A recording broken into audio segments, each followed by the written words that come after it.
अस्सलामु अलैकुम वरहमतुल्लाहि वबरकातुहू। कैसे हैं आप लोग? उम्मीद करता हूँ खैर आफियत से होंगे। अल्लाह तबारक व तआला आप सबको खुश रखे, आबाद रखे, दिनों दुनिया की खुशियों से माला माल रखे। मोहतरम नाजरीन, आज 27 मार्च 2026 बरोज़ जुमा, ये जुमा शव्वालुल मुकर्रम के महीने का पहला जुमा है।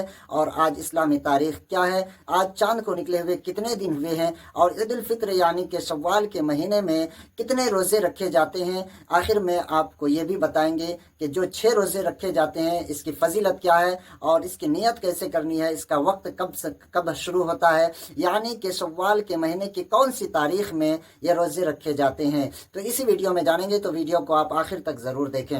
हुर्मते रूहे पैगंबर यक नजर कुन सूए माँ। मोहतरम नाजरीन, मैं हूँ आपका एहतशाम रज़ा कादरी। आप देख रहे हैं फिर से अपना फारूकी कैलेंडर। यहाँ हम आपको रोज़ाना आज की इस्लामी तारीख, दिन, महीना और सन हिजरी की सही मालूमात फराहम करते हैं।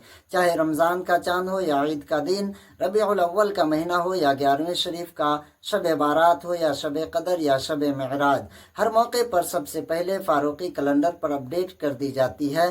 तो अगर अभी तक आप अपना इस चैनल को सब्सक्राइब नहीं किए हैं तो सब्सक्राइब कर लें, बेल आइकन को प्रेस करें, वीडियो को लाइक करें, एक प्यारा सा कमेंट करके वीडियो को आगे शेयर लाजमी कर दें। मोहतरम नाजरीन, आज 27 मार्च 2026 बरोज़ जुमा को इस्लामी तारीख यानी शव्वालुल मुकर्रम की आज 7 तारीख है, यानी 7 दिन हो चुके हैं चांद को निकले हुए। और इसी महीने में जो 6 रोज़े रखे जाते हैं, वो रोज़े कैसे रखे जाते हैं, कब रखे जाते हैं, आप ध्यान से समाअत फरमा लें। सबसे पहले तो आप ये सुन लें कि अगर रमज़ानुल मुबारक में किसी तरह, किसी वजह से, किसी मजबूरी के तहत अगर रमज़ानुल मुबारक का रोज़ा आपसे छूट चुका है तो आप पहले अपने उन रोज़ों का क़ज़ा अदा कर लें। और शव्वालुल मुकर्रम के जो 6 रोज़े हैं उसकी भी बेपनाह फजीलतें हैं। उसके बारे में आप जानते हैं कि अगर शव्वाल के महीने में 6 रोज़े रख लिए जाएं तो 1 साल के रोज़े रखने के बराबर सवाब अता किया जाता है। अब रमज़ान के महीने के बाद भी अल्लाह तबारक व तआला ने हमें एक मौका दिया है शव्वाल के 6 रोज़े रखने की।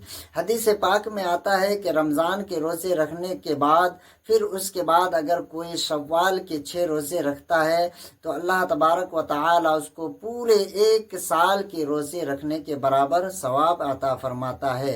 ये रोज़ा कब रखना है? तो ईद उल फित्र के नमाज के बाद कभी भी आप पूरे शव्वाल के महीने में रख सकते हैं। चाहे आप 2 तारीख को रखें, 3 को रखें, या फिर 5वीं को, 6ठी को, 10वीं को, 20वीं को, यानी पूरे शव्वाल में कभी भी आप ये रोज़ा रख सकते हैं। ये रोज़ा लगातार भी रख सकते हैं और अलग अलग भी रख सकते हैं। इसके लिए कोई दिन मुकर्रर नहीं है। हाँ, शव्वाल के महीने में ही आप ये रोज़ा रख लें, ये नफली रोज़ा है। तो प्यारे दोस्तों, अगर आपको ये इन्फॉर्मेशन अच्छा लगा हो तो वीडियो को आप लाइक करें, शेयर करें और दूसरों तक ज़रूर पहुंचा दें, ताकि शव्वाल के महीने की रोज़े की फजीलत उसे भी मालूम पड़ सके और वो भी इसका फ़ायदा हासिल कर सके। अस्सलामु अलैकुम वरहमतुल्लाहि वबरकातुहू। हुर्मते रूहे पैगंबर यक नजर कुन सूए माँ।